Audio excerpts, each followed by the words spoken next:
lagi dari kegiatan saya yaitu tentang disiplin positif. Nah, di sini nanti kita berhubungan dengan disiplin sekolah. Makanya saya sharing dulu sebelum kita mulai atau kita rapatkan tentang disiplin sekolah seperti itu.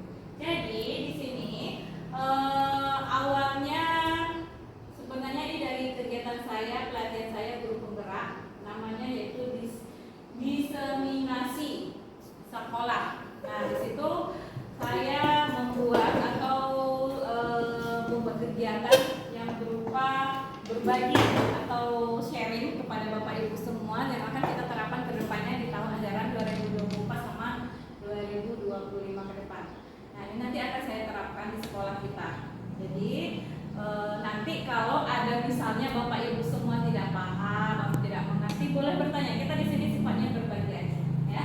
Nah, di sini yaitu diseminasi tentang disiplin positif SD swasta global andalan Estate Pasar. Nah, di sini maksud disiplin positif saya jelaskan dulu bahwa yaitu ini adalah menyangkut tentang pembelajaran yang ada di sekolah kita. Artinya disiplin positif ini diterapkan kepada siswa dan guru. Tidak hanya kepada siswa tetapi juga kepada guru. Nah, seperti itu. Bagaimana dalam proses pembelajaran yang lain itu nanti akan kita terapkan kita sesama rekan guru dan juga sesama siswa kita di kelas. Yang sebagai kalian kan Bapak Ibu semua sebagai wali kelas, nanti kita terapkan kalian di sekolah itu di kelas masing-masing. Oke, selanjutnya. Nah, dalam disiplin positif ini ada namanya nilai-nilai kebajikan. Nah, dalam nilai kebajikan itu yaitu ada 5 sebagai kita guru penggerak. Tetapi ini bisa kita terapkan dalam 5 nilai ini ke siswa. Jadi ini semuanya berhubungan, guru dengan siswa itu sangat berhubungan erat. Yaitu yang pertama nilai kolaboratif. Nah, untuk nilai kolaboratif ini adalah nilai tentang bagaimana kita bersama siswa atau rekan guru kita di sekolah ini yaitu saling bekerja sama, saling membantu, atau saling istilahnya dalam suatu kegiatan kita tidak memikirkan diri sendiri tetapi kita sifatnya bekerja sama. Seperti itu. Jadi nggak ada yang namanya sendiri ke sana, sendiri ini, sendiri itu, enggak. Di sini kita timku ya, baik ke siswa maupun ke guru. Jadi ini harus kita terapkan. Kemudian yang kedua yaitu berpihak pada peserta didik. Nah, kalau yang nomor 2 ini udah pasti yaitu ke siswa. Target kita adalah siswa. Mana di sini berpihak pada murid. Nah, di sini nanti kaitannya dengan kurikulum kita sekarang yang kita terapkan yaitu kurikulum merdeka. Maksud berpihak pada murid itu tadi, kita di kurikulum merdeka ini adalah menghamba pada siswa. Menghamba itu maksudnya bukan kita sujud syukur kepada siswa, enggak, tapi kita mengikuti gaya belajar siswa itu sendiri.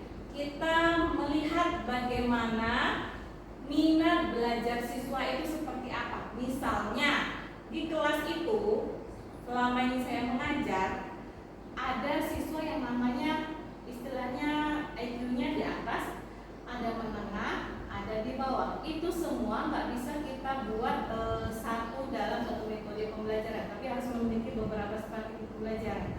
Kalau kita terapkan dalam satu strategi pembelajaran itu nggak dapat nanti namanya kebutuhan siswa, nggak dapat itu kita proses pembelajarannya nggak dapat, karena yang misalnya nggak bisa membaca harus pembelajaran yang bisa membaca, apalagi perkalian, penambahan, perhitungan yang nggak bisa. Nah, itu kan yang terjadi sekarang kan, ya kan? Ada yang nggak bisa, ada yang bisa, ada. Tapi kita pada sekarang ini kenyataannya pada umumnya membuat satu strategi pembelajaran aja, kita samaratakan. Nah, kalau di sini untuk kedepannya nanti akan saya terapkan peserta didik itu berpihak pada murid. Artinya setiap guru nanti saya akan membuat pelatihan yang sistemnya nanti berpihak pada murid. Nah, bagaimana cara kita menilai atau melakukan proses pembelajaran itu memang benar-benar kita tahu anak itu standarnya kemana. Apakah ini cocok untuk siswa itu misalnya perkalian udah level 10 ke atas, kita terapkan ke siswa yang IQ-nya di bawah, pasti nggak cocok, ya kan? Nanti kita akan buat pelatihan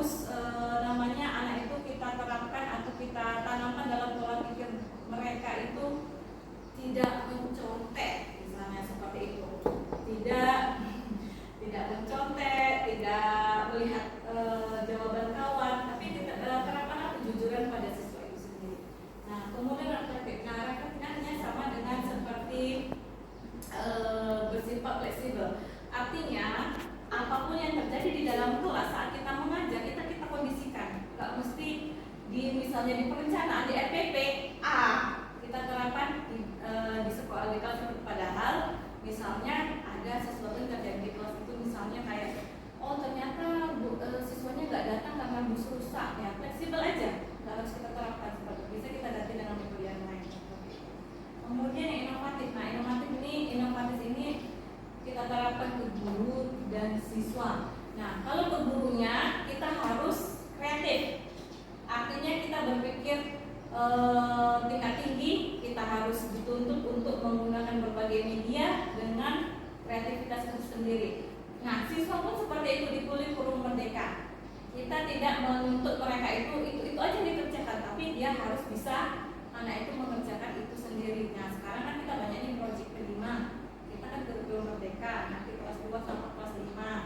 Nah, kita terapkan ini bahwa anak itu harus memiliki proyek yang seperti apa, tentunya dengan bimbingan guru, ya Bapak Ibu.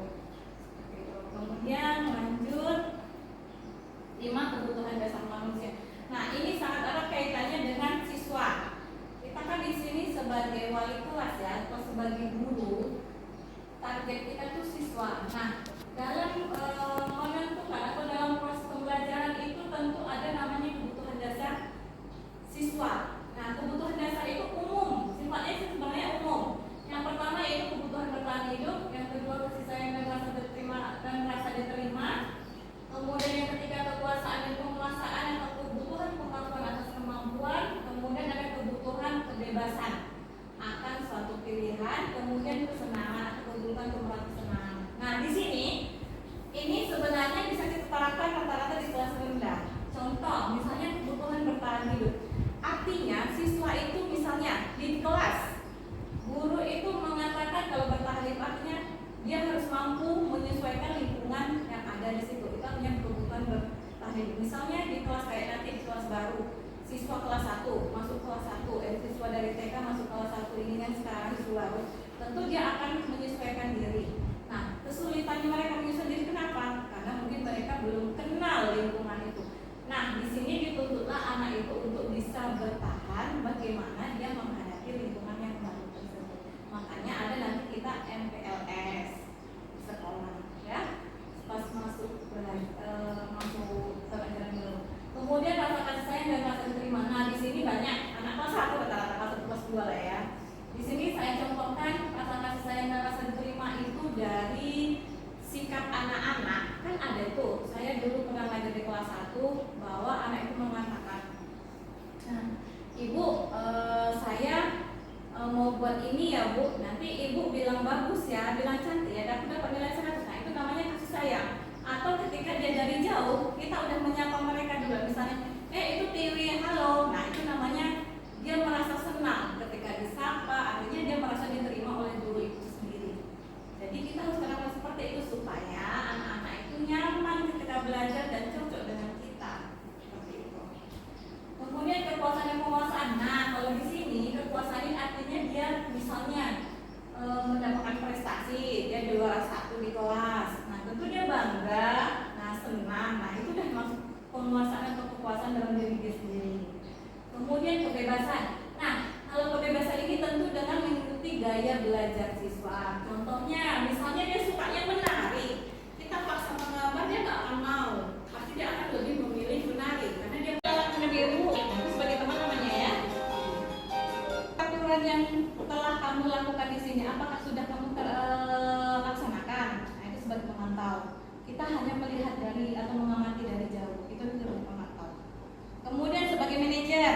Nah kalau sebagai manajer ini lebih ke bahasa bijak, ya. Apa yang kita yakini, misalnya atau apa yang kamu yakini, atau apa yang akan kamu lakukan ketika kamu merasa bersalah, atau apa yang akan kamu lakukan dari masalah kamu itu sendiri. Itu sebagai posisi manajer. Nah, kira-kira yang mana Bapak Ibu lakukan? Kalau aku satu kelima-limanya Bu. enggak pernah aku mau kemana. Jadi yang mana manajer? Berbagi teman. Sesama teman ya. Karena dari kelas 1 sampai kelas 6 setiap ketemu dengan aku walaupun di sekolah tujuan selalu nyapa dan menyapa. Boleh, ya bagus. Kalau Arma, Bu Arma, Kelima-limanya Bu. sebagai penghukum, Ya. teman, manajer ya kita bervariasi. Ya, ya. bervariasi. Ini tergantung kita sendiri. seperti itu. Yang lain sebagai apa?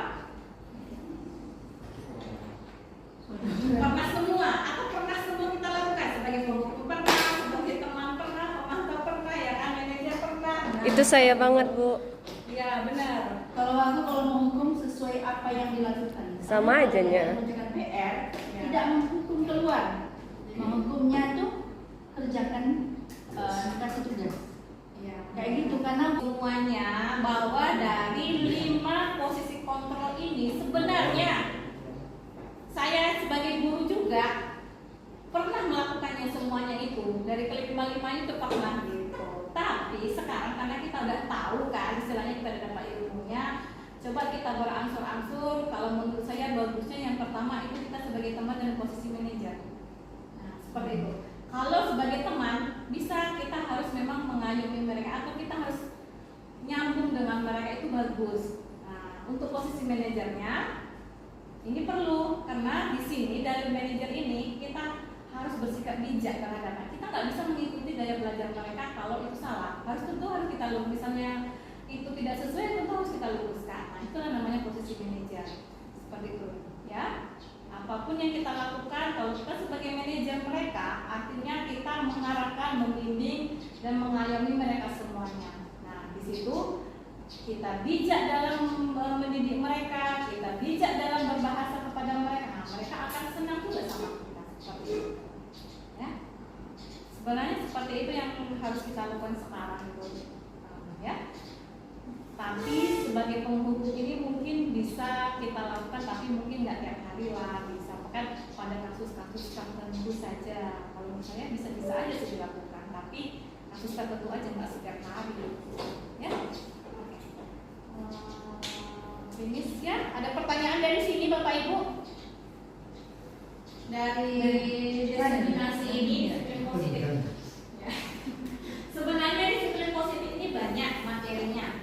Banyak, ada berapa topik gitu. Cuma ini saya singkat saja karena ini saya pilih memang betul-betul targetnya itu peserta didik gitu. Karena kita kan guru.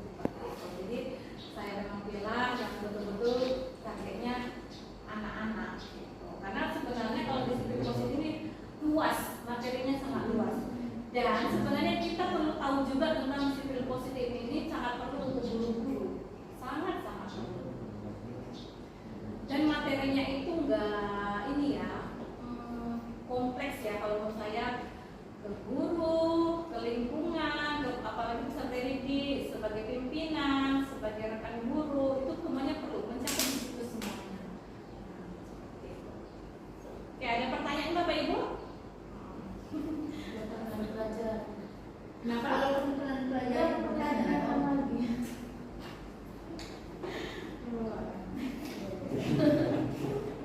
Oke, nggak ada? Kalau nggak ada, oke. Mungkin sekian dari saya ini ya, yang dapat saya sharingkan atau berbagi kepada Bapak Ibu semua. Semoga bermanfaat apa yang saya sharingkan. Begitu juga dengan saya, ini sangat bermanfaat bagi saya. Saya akhiri. Wassalamualaikum warahmatullahi wabarakatuh. Waalaikumsalam warahmatullahi wabarakatuh.